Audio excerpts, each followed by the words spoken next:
อยู่ลาวรับจ้างคนเกี่ยวเขาวันเท่าใดเนาะคลิปนี้มีคำตอบและอยู่ลาวตอนนี้ช่วงเดือน12เนี่ยยังบ่ทันมีภัยแล้วเนาะเกี่ยวเขาเนาะก็ยังลายอยู่บางครอบครัวอยู่ลาวเขาจ้างคนเกี่ยวเขาวันละ200เนาะคันเป็นเงินไทยเนาะเงินลาววันละ100,000ปลายเนาะ100,000ปลายกีบนี่แหละ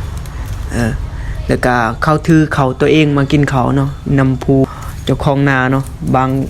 างเจ้าหันเก่าให้กินอยู่นำเจ้าของนาเลยแต่ราคามันจะต่างกันเนาะทุกคนจ้างนี่แม่นถืออุปกรณ์ของ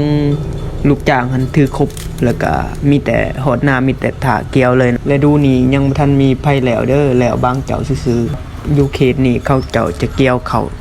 ค่อนข้างจะสาเนาะเพราะว่าเขาลงนาสาเนาะอยากรู้ว่าเขตอื่นเขาเจ้าเกี่ยวแล้วบ่หรือยังเนาะเขตเฮานี่อาจจะยังครึ่งนึงแล้วก็เขตอื่นเขาจ้างวันเท่าใดเนาะอยู่ไทยเขาจ้างวันเท่าใดเนาะคอมเมนต์ในเด้ออยากรู้อยู่ลาวนี่วัน200เนาะบางเจ้าก็วัน200ปลายนี่แหละ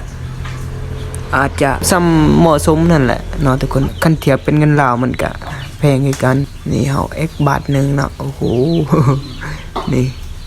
เบิ่งเขาเกี่ยวเขาเนาะแล้วเบิ่งเขาเฮาเองที่มาก็สิประมาณนี้เนาะฤดูกาลเก็บเกี่ยวเนาะของเดือน12บางครอบครัวก็ยังคือตามว่าแหละไปที่ยังบ่ทันเกี่ยวเขาแล้วคอมเมนต์เด้อเขตอื่นแข่งอื่นเนาะหรือว่าอยู่ฝั่งไทย